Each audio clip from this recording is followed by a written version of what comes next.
ಚಂದ್ರಶೇಖರ್ ಅವರು ಜಂಗಮಕೋಟೆ ವಿಷಯನೂ ಪ್ರಸ್ತಾಪ ಮಾಡಿದ್ದಾರೆ. ಅದರ ಜೊತೆಗೆ ಕೆಲವು ತಾತ್ವಿಕವಾದಂತಹ ವಿಷಯಗಳನ್ನು ಕೂಡ ಅವರು ಬಹಳ ಜವಾಬ್ದಾರಿಯಿಂದ ಮಾತಾಡಿದ್ದಾರೆ. ಎರಡೂ ಕಡೆ ತೂಕ ಮಾಡಿ ಸಾಧಕ ಬಾಧಕ ಎಲ್ಲವನ್ನು ಕೂಡ ಅಳತೆ ಮಾಡಿ ಜವಾಬ್ದಾರಿಯಿಂದ ಅವರು ಸರ್ಕಾರದ ನಿಲುವನ್ನ ವಿರೋಧ ಮಾಡಿದ್ರೂ ಕೂಡ ಅದಕ್ಕೆ ಕಾರಣ ಕೊಟ್ಟು ಅವರು ವಿರೋಧವನ್ನ ಮಾಡಿ ನಿಮ್ಮ ಪರವಾಗಿ ಧ್ವನಿಯನ್ನ ಎತ್ತಿದ್ದಾರೆ.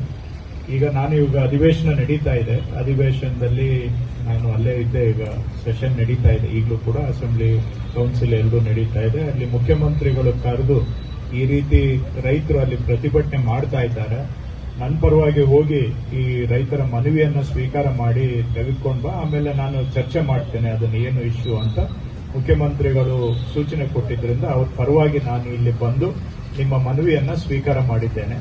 ಇದರಲ್ಲಿ ಮುಖ್ಯವಾಗಿ ಜಂಗಮಕೋಟೆಯಲ್ಲಿ ಕೈಗಾರಿಕಾ ಪ್ರದೇಶ ಮಾಡಲಿಕ್ಕೆ ಹೊರಟಿರುವಂತಹದನ್ನ ಕೈ ಬಿಡಬೇಕು ಅನ್ನೋದು ರೈತರ ಆಗ್ರಹ ಆಗಿದೆ. ಇದನ್ನ ಮುಖ್ಯಮಂತ್ರಿಗಳ ಹತ್ರ ಮತ್ತು ಇದಕ್ಕೆ ಸಂಬಂಧಪಟ್ಟಂತಹ ಮಂತ್ರಿಗಳು ಕೈಗಾರಿಕೆ ಮಂತ್ರಿಗಳಾಗ್ತಾರೆ. ಅವರಿಬ್ಬರ ಹತ್ರನೂ ನಾನು ಮುಖ್ಯಮಂತ್ರಿಗಳ ಗಮನಕ್ಕೆ ತರ್ತೇನೆ.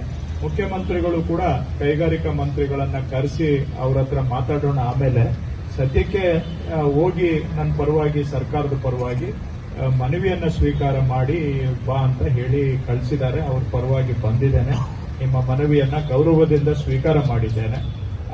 ನಿಮ್ಮ ಭಾವನೆಯನ್ನು ನಾನು ಮುಖ್ಯಮಂತ್ರಿಗಳಿಗೆ ಖಂಡಿತವಾಗಿ ನಿಮ್ಮ ಪರವಾಗಿ ಅವರಿಗೆ ನಿಮ್ಮ ಭಾವನೆಯನ್ನ ನಾನು ವ್ಯಕ್ತಪಡಿಸ್ತೇನೆ.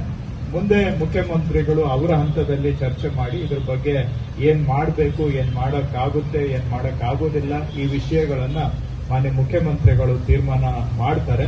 ಆದರೆ ನಿಮ್ಮ ಮನವಿಯನ್ನ ನಾನು ಸ್ವೀಕಾರ ಮಾಡಿ ಇದನ್ನ ಮಾನ್ಯ ಮುಖ್ಯಮಂತ್ರಿಗಳಿಗೆ ನಿಮ್ಮ ಪರವಾಗಿ ನಾನು ಅರ್ಪಣೆಯನ್ನ ಮಾಡ್ತೇನೆ ಅನ್ನುವಂಥದ್ದನ್ನ ನಿಮ್ಮಿಂದ ನಾನು ಇದನ್ನ ಸ್ವೀಕಾರ ಮಾಡಿದ್ದೇನೆ. ಧನ್ಯವಾದ.